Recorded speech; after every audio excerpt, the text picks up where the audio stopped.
We're going to be getting into the topic of relationships. We just talked about communication.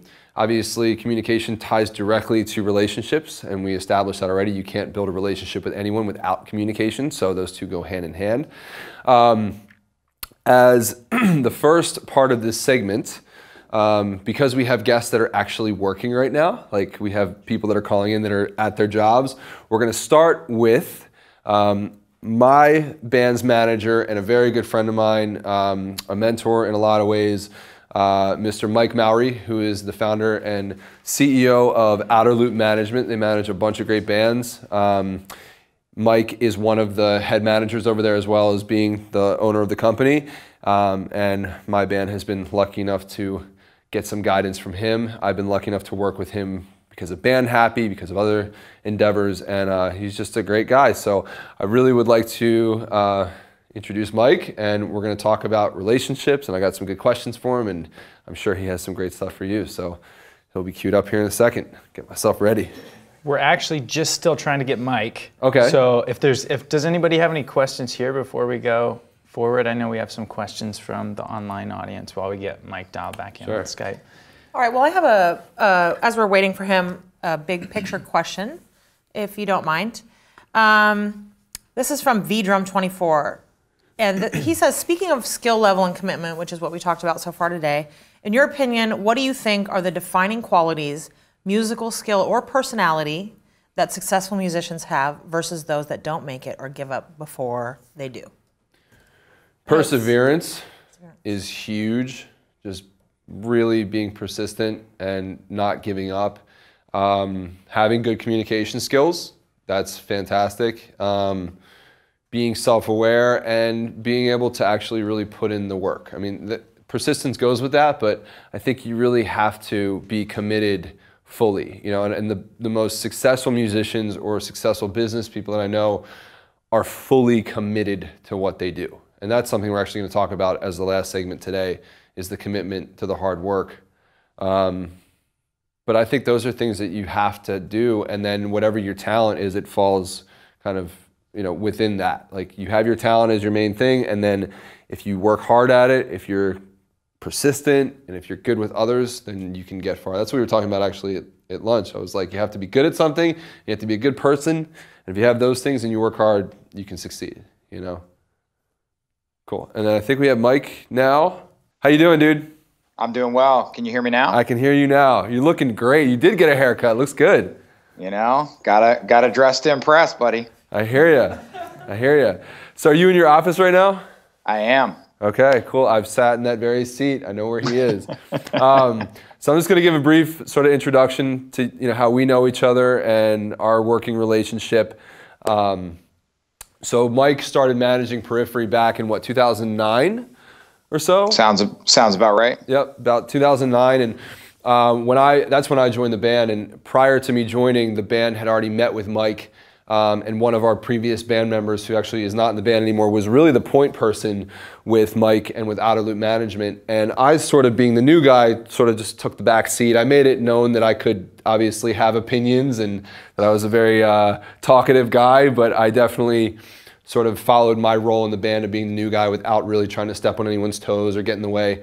But over time, with with the other person that was there leaving the band, I was able to sort of step up, I think, in a lot of ways to interface with you on a lot of the business aspects of the band. I'm definitely not the only one in the band who does, but I'm definitely one of the main, I guess, point people for Mike and his staff to talk with about different things that we're doing.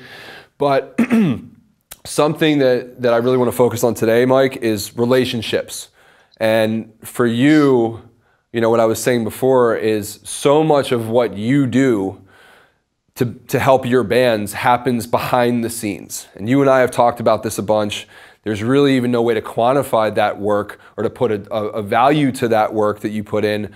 But what I've seen from Mike, I mean, I'll talk to Mike on Monday and he's in New York, and then on Tuesday he's in California, and then on Wednesday he's in Sweden, and then on Thursday he's back in the office, and on Friday he's gearing up for a trip again to California. And I'm like, what are you doing? He's like, I'm going to see bands, going to talk to some friends, hang out. But it's really not about just going to hang out.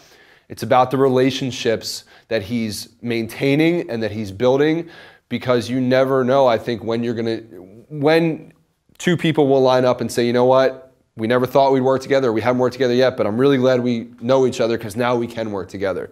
Would you say that's kind of the reason why you're always going around the world and doing stuff? Yeah, definitely. And, you paint the jet setting lifestyle quite well, but it's a little less frequent than that. But no, I think you're exactly correct. And, in the 10 years that I've been managing, really over the last 4 or 5, have I really understood. I used to travel for a specific purpose, meaning, let's say Periphery's headlining a show in Los Angeles. I need to be in Los Angeles interacting with all of the people that are there for the Periphery show. But what I realized was, as much as that's important, it was the tangential people I was meeting at the show that were then I was staying in touch with, and it wasn't like immediately I was going to benefit from keeping in touch with said person, but we developed a relationship, like you said. And, I have the ability and the desire to connect with people because that's the type of person I am. I enjoy it for the sake of interacting with people, to get, just understand their perspective, what they're doing. But the benefit of that is, a friendship, actual respective business relationship that eventually may pay off down the line. Yeah, absolutely. Absolutely. And, I think one of the things that we're really trying to get across in this segment of the class is how to build those relationships and the importance of building those relationships. And look, as a manager, you work with all sorts of different bands, different levels, different parts of their career timeline. For you, what do you consider a good relationship? What do you consider a bad relationship? What would be some advice to give to the people watching to maybe set them on the right path to establishing good relationships? What would be some of those things you would say? Well, I think, you kind of get a sense, you sort of get a gut when you interact with someone, whether they view things in a similar way that you do or not. And I really try to align myself with people who, when I speak with them, are kind of saying back things that I might say to myself if I were having a conversation with myself. Now, I don't only want to have relationships with people who are identical to me, but I do want to align myself with people who, think similarly. Now, there are going to be people that can offer me, and more importantly, my bands and my company, things that don't see things the exact same way that I do. And that's something that you have to navigate as well. I think, bad relationships are ones where someone is trying to manipulate you, or someone is trying to only do something for their benefit without understanding that, as in any relationship, there's a give and a take. Absolutely. Absolutely. So for someone then, or for a band, or whether it's, let me rephrase that, for someone who's a working musician or trying to get into the business, whether they're a songwriter, whether they're in a band, and they're learning how to even have internal relationships with each other. As a manager, I've seen you have to step in as a mediator. Are there things that you would suggest as far as communication goes, or making sure that there are good, I guess, what's the word I'm looking for? Almost like good strategies internally with a band to foster that good relationship? What things do you see that would be good for that? Yeah, I think that's a very perceptive question to ask. And, when you're dealing with a band, take Periphery, for instance, which is 6 members. Those are 6 very different and unique personalities. And in that case, 6 very strong personalities. Yeah. But that's also what contributes to the success of Periphery, is that you've got, 6 strong personalities. That said, I think you have to be able to put yourself in the shoes of the other person or other people that you're negotiating with or building the relationship internally with, which is a very hard thing to do. And as you do it more, you get more experience with it, and it becomes easier to do. You know, you and I dealt with something just yesterday where we had to put ourselves in someone else's shoes and realize they weren't trying to do something malicious. They were just trying, you know, to do what they thought they were doing. Once we put ourselves in that person's shoes, we all were able to come to an agreement on how to move forward. You know, the other thing that I see, especially with young bands and even young managers and young agents, is people are really afraid of confrontation. You know, they're afraid of offending someone or saying the wrong thing. And one of the things that I've really done a good job of, or have tried to do a good job of, is hitting that head on. If I don't, you know, if there is an inevitable confrontation, I think it's worth speaking about. And there's various ways to go about it. You can go about it, you know, with the intention of, I'm going to punch this confrontation head on as hard as I can. And as you'd imagine, it usually becomes very explosive. Or you can approach it from a very, you know, you take that first strategy of, let me put myself in that person's shoes. Let me role play a little bit on my own to say, if I were in their shoes, how would I react? And go in with a little bit of empathy. And, you know, that's a challenge. If you got to do that with 5 different people just to maintain a band, you can see why a lot of bands don't make it. Oftentimes, there's that inner conflict that just people aren't mature enough to resolve. Now, I'm fortunate that I've been through a lot of experiences in life and a lot of experiences with bands, so I've got that perspective. But I think it's just starting out with those 2 approaches, which is, again, put yourself in the other person's shoes with a little bit of empathy, and then don't be afraid to tackle confrontation, but just do it in a respectful manner. Sure. And I think you've seen with Periphery and some of the other bands you work with, I know you've seen both sides of that. You know, you've seen internal conflicts that are very crazy, and some, like yesterday, that can be resolved with a simple conversation and everybody just getting on the same page. And I think you hit a great point in that empathy is very important in any type of business, I think. You know, if you're trying to do business with people, you have to understand what their role is, where they're coming from, you know, kind of how they fit into what you're doing and how you fit into what they're doing. And a lot of times, I think we find that, you know, we probably don't mean anything to a lot of people that we want to do business with. And then we have to sort of look at that and figure out how we can help, you know, help them achieve their goals or help to make things easier for them.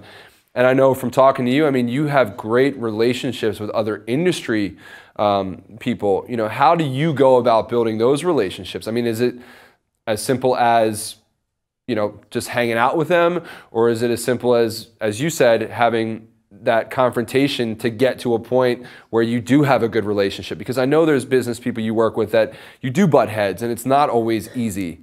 So how do you manage the industry relationships so that you can maintain a reputation, I think, that you want, and also that you can provide great opportunities for your bands and your artists? Like, how do you do that? I think a key component of how I approach things, just not even in regards to just the relationships, but as a whole, is I try to remove the financial benefit, the immediate financial benefit out of everything. And I think that's a little bit different than a lot of, than some people that I've interacted with.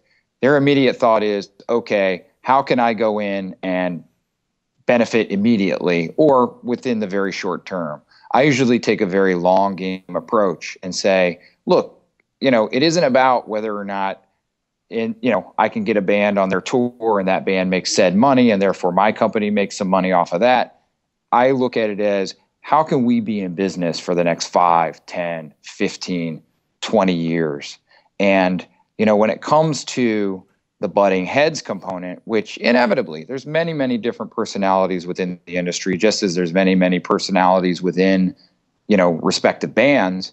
I think it's about, you know, again, being empathetic, but simultaneously being able to admit when you've done something wrong or you've pushed it past the limit that it should have been pushed past. I mean, you know, on the level of business that I'm doing within the industry, I'm very busy. All of us are busy. We've got to work with a lot of different things in order to make the money that's capable of running our companies and, providing livings for our respective families. And there's times that, we're almost in a 24-hour business. You and I will email at 7 a.m. and we'll, email again at midnight.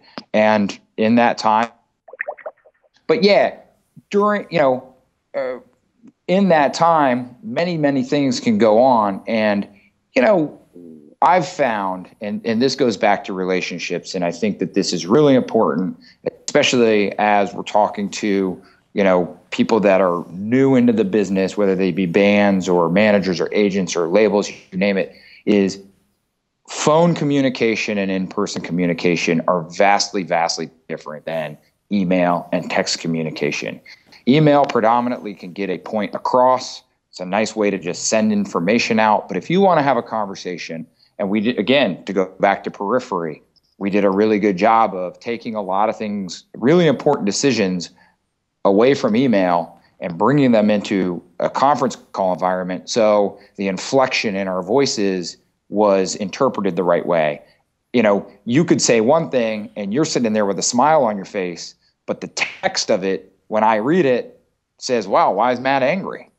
And then when we get on the phone, or, Misha or Spencer or anyone, and that's what I've really found in these confrontational bits, I've had to learn two things. One, it's okay to apologize. I've been wrong. I've done things that are wrong. I've crossed lines. I've said things that are hurtful. I've taken personal stabs at people when I shouldn't have. And I've had to back up and say, you know what? I can admit that that wasn't the right way to approach it. And apologies go a long way. And it goes two ways. People have done that to me. And when they come and apologize, it's really important. And the other thing is sometimes noticing when email is just going to continue to allow a situation to boil and overflow, when just find the way to get on the phone and say, hey, let's both figure out how we're approaching this and how to reach a solution. That's a lot of what communication and relationships are, is how can we work together to mutually benefit?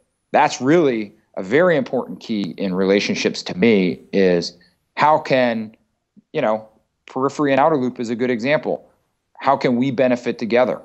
Band Happy and my client and or my company, how can we work together? Not how can I take advantage of you, not how can you take advantage of me. How can we work together to benefit our respective companies and my respective clients, to the best ability that's possible.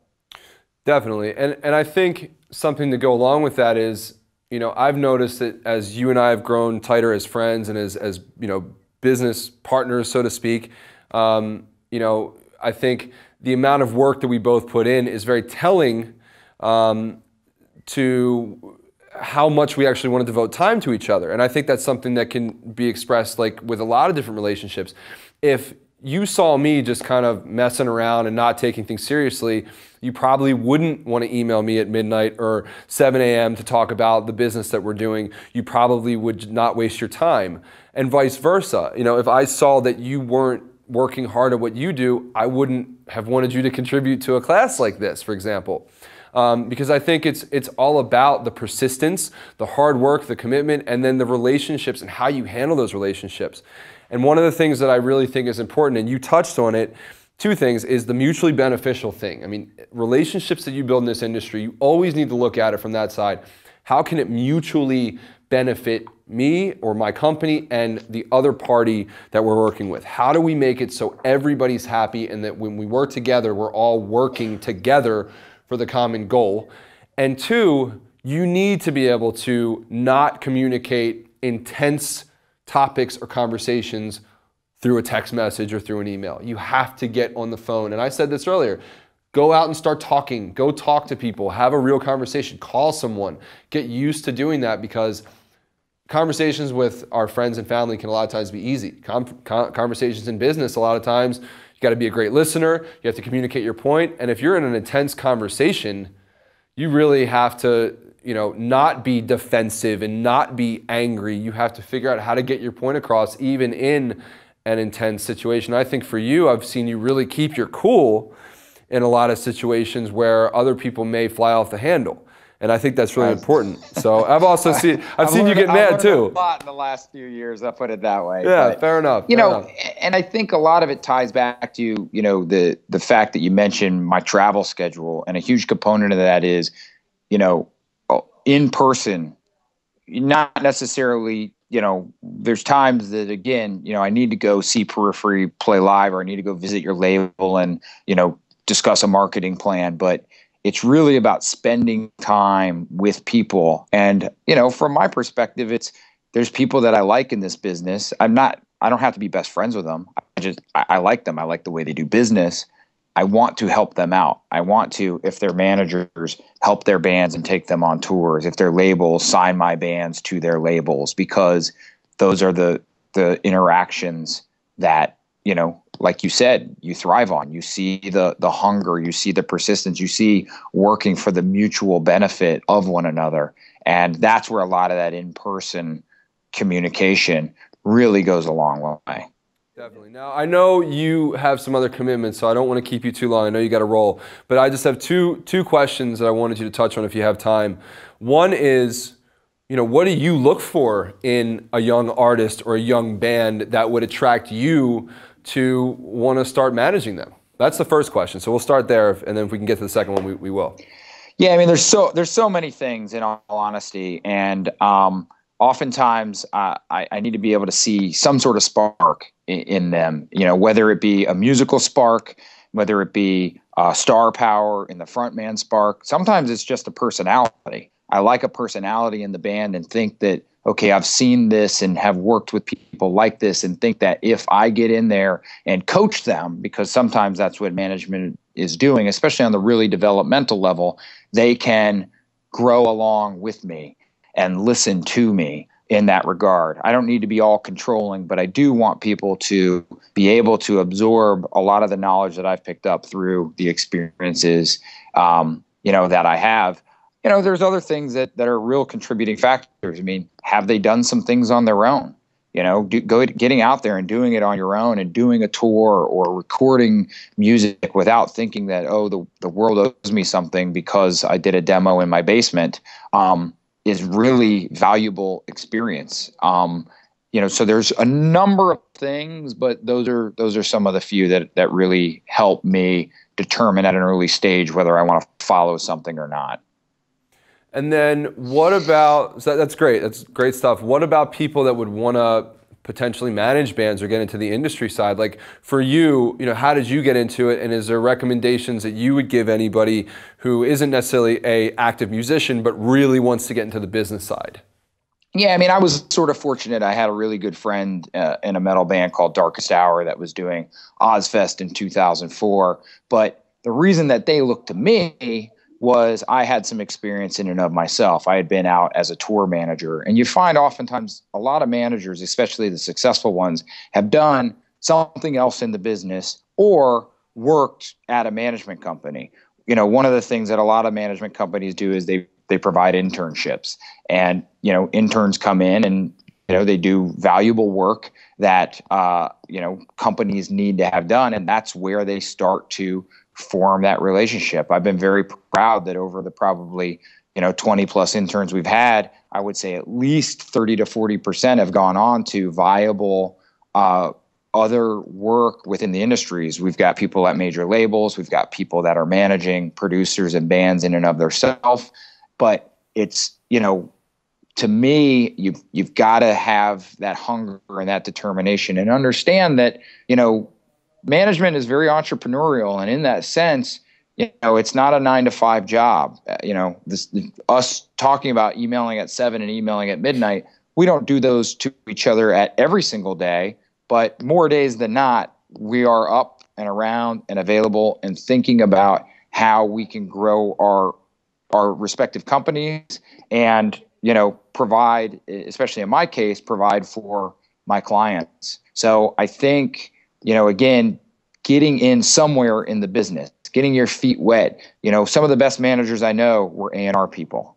Some of the best managers I know were actually attorneys. They've had some experience and been able to look. I mean, some people were tour managers. A lot of great managers were tour managers.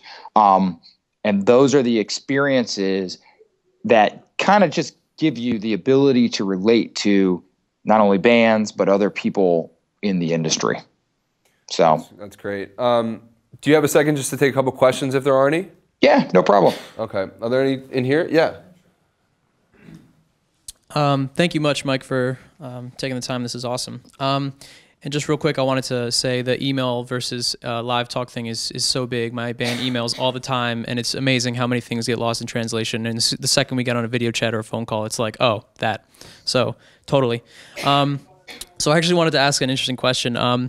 In your opinion, what do you think makes Matt stand out to you from like a business sense, a musician sense? Like, I don't know, I feel like you might not be doing cool teaching Skype sessions with all your clients, maybe. I feel like this is kind of a cool thing that he's doing. How does he stand out in your eyes? I didn't ask him to ask this, by the way. I swear, I just thought of it. I swear.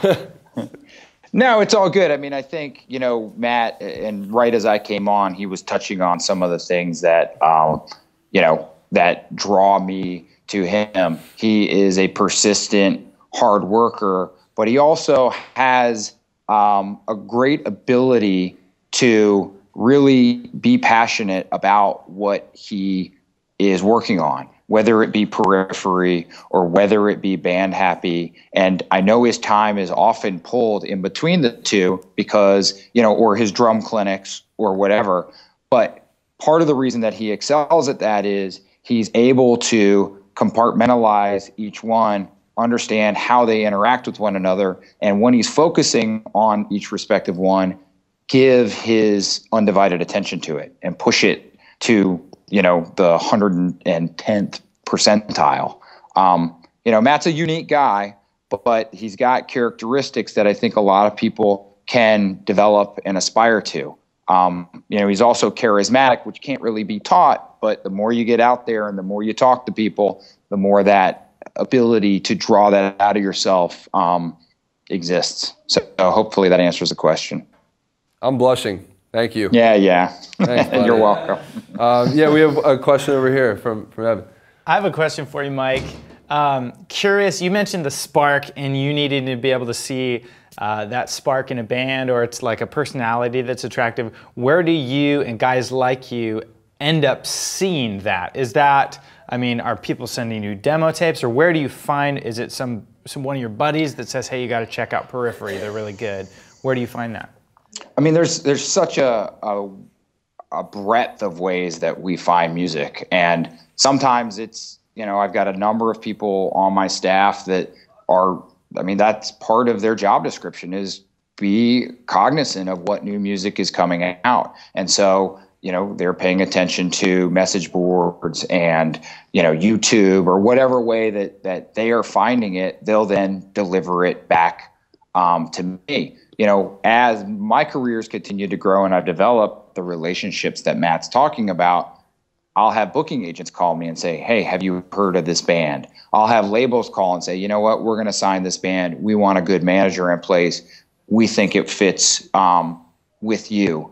And so the recommendations come a number of ways, and then we have to suss out, or I have to suss out along with the other members of my company, okay, do they have that spark? And there's a lot of bands out there. It's a very flat world in terms of, like I said, if the three of us, Matt, you and I, wanted to start a band right now and record, we'd have the ability to do so, and we could put it on YouTube, and it could either go viral, or it could get lost forever, or it could sit somewhere in the middle. And I'm sort of a betting man in a weird way, and I want to bet on a horse that I see a little bit of spark in. And that's some of the ways that we find the stuff in order to vet it, if you will. So just one follow-up question. That was a great answer. Are there specific places that bands can place themselves? Like you mentioned YouTube. Are there specific places beyond like high-level A&R people and people that are already your friends? Like, are there? Yeah, I think a huge part of it is, you have to want to work, and timing is everything, in this business. I work with a lot of bands and develop a lot of bands. And let's say I was developing a band that I thought made sense, to fit with Periphery fans. And they came to me with 3 demos, and I thought that the demos were great. and Periphery was going out on tour, I wouldn't necessarily turn around and say, hey, Periphery, you got to check out this band right now. Here it is.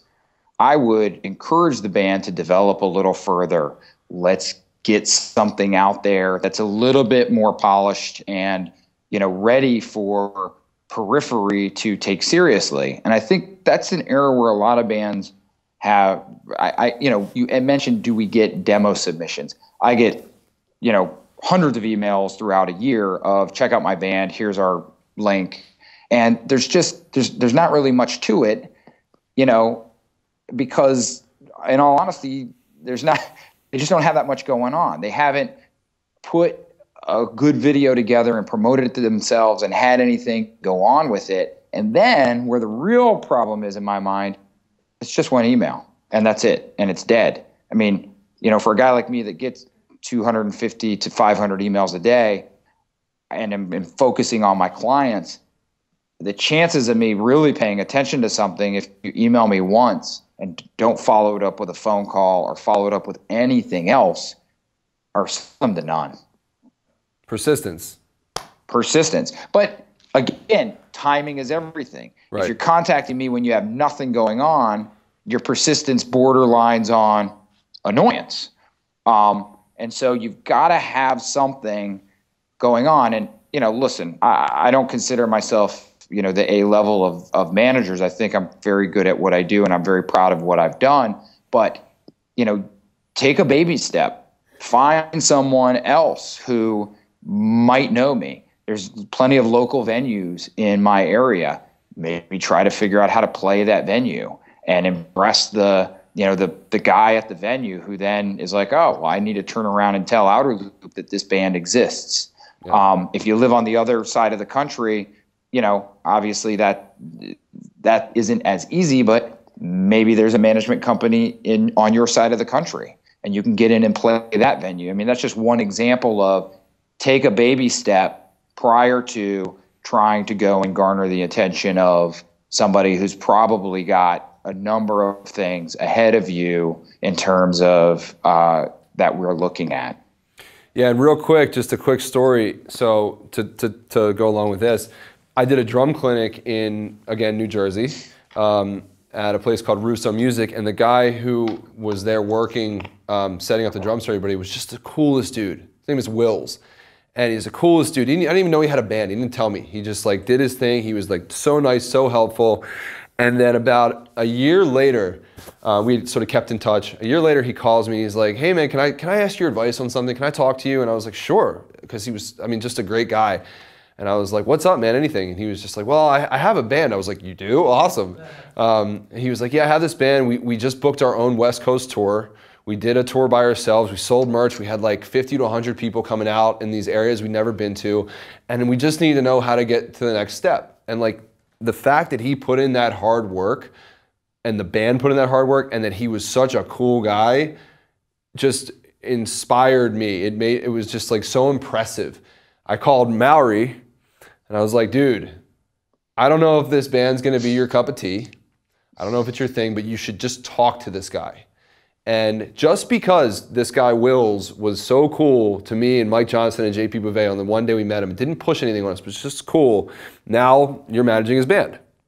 So, that's how things can happen, and timing is everything. He had no idea that I had no idea a year later that I would be connecting to people, but that is the type of thing that I think is important when you're talking about relationships, is you need to be good and cool with everybody you meet, because you never know when 2 relationships are going to turn into 3 and so forth, and when things are just going to keep growing and growing and growing just based off of one instance, and I think that you've done that for me too with Band Happy and saying, hey, I think you should talk to this person, have a conversation, it's worth it. And that's how things happen that develop business or develop a position or get a band from DIY completely to now having management and more opportunities. Were you going to say something? And I think, the relationship part was, Matt had sort of vetted the guy, and Matt's recommendation alone probably wouldn't have been enough, although it put it to the front of consideration. But the fact that the band had done all of these other things, they'd gone out, like I said, they'd taken the baby steps, they'd booked their own tour, they had material that was actually adequate and ready to be listened to. I think they'd even done a self-release. That's exactly what we're talking about. It's the relationship that you had with me that made me pay more attention to it. And oddly enough, timing was pretty interesting because it was actually over the holidays when I wasn't paying attention to a lot of the other stuff and was able to take the time to listen to it right when you sent it. So it is sort of funny the way all of that ties together. Definitely. But look, as you can see, I mean, the way things happen, it's all based around positive and mutually beneficial relationships. Now, I don't get anything out of that kind of pass along of Will's meeting Mike, other than I'm just happy to see somebody working hard meet another person that's working hard, and there's a great relationship. And who knows if anything will ever come of it, and maybe they'll be the biggest band in the world, maybe they won't. But two great parties met, and I have a strong belief that in those situations, more great things can happen than if you have a kind of crappy group meeting with a great group. It's just an imbalance. But when you have that, go ahead. And I think that's a really good point, in terms of, you not directly benefiting from anything involved in connecting us, because that sort of goes back to the point that I was trying to make about good relationships versus bad relationships, and how does it benefit me, or how does it immediately benefit me? You understand that, look, I'm not getting any direct financial benefit out of introducing these two parties, but you do understand that that continues and fosters our relationship. I want to continue to feed you business in whatever capacity. And I don't go to you and say, I need X, Y, and Z in order to continue to introduce you to people. I'm not saying, there are referrals within business where people do get, some portion of that referral. And I'm not saying that that's wrong. I'm just saying our understanding is, let's work with one another, let's develop things, and let's not really concern ourselves with, how does it directly put money in our pockets? Let's concern ourselves with, how does it help each other grow our businesses over the next 5, 10, 15 years? Yeah, and I think it circles back to the comment I made before about communication and relationships. We're on the same team. We have the same goals in mind. We are in business together in other ways. But if you have a band that is doing great for your management company, then that's going to be great for Periphery in my relationship with you. It all works together. And I think that the lesson there is to look at, as Mike said, be empathetic to the relationships you're building and with the relationships you're building. Look at who you're talking to, what they do, and if there's some way that you can even in the slightest help them, and it's an easy thing for you to do, even if it doesn't benefit you, do it. Just it's so easy, and it's so fruitful. If just as you said, like I'm not getting any money out of that, but you may come across something that would be great for me, and you're going to think to call me, and you're going to say, you know what, I got to call Matt, just because we communicate so well together. And this is just one relationship that I have, that Mike has, and there's so many others that we both have that we continue to work at in this manner. And I think that's the lesson here. And I do that with my bandmates too. If I can introduce my bass player who's working hard at being a producer to CreativeLive, and he can come do a production class, I don't benefit from that, but it's great for him, it's great for the band, it's great for the company, it's great people working together. And that's what you need to do. If there's any way that you can connect good people with good people and make good things happen, then you should do it. And that's stuff I'll talk about as part of the rest of this segment. But I mean, really that's it. So is there anything else that you wanted to add in regards to relationship building, or people wanting to get involved with the music industry before we wrap? No, honestly, I think we've done a pretty good job of covering it. Thanks for having me. It's been a pleasure. I love doing, any educational component I can, because I think people like you and me, our goal is to better the industry itself. I think the more we can educate people, the more we can deal with educated people, which honestly makes the industry a better place. So Thanks for doing it, and thanks to CreativeLive for having me and you. So awesome. Yeah, thanks, Mike. I'm sure I'll talk to you tonight around midnight at some point, at some point later. But no, thanks for coming, man. It's always great talking to you, and I'm just really glad that we were able to have some people that may not have known you as well get to know you and get some really solid advice from someone who is very experienced and very good at what they do. So thank you very much for being willing to give back and lend your time. I know you're super busy, so no problem. Bring me back appreciate some it. nice Seattle coffee beans is all I can ask. You got it. I'll make a note. All right, man. All right. Take Talk care. to you soon. Thank you. Bye. Bye-bye.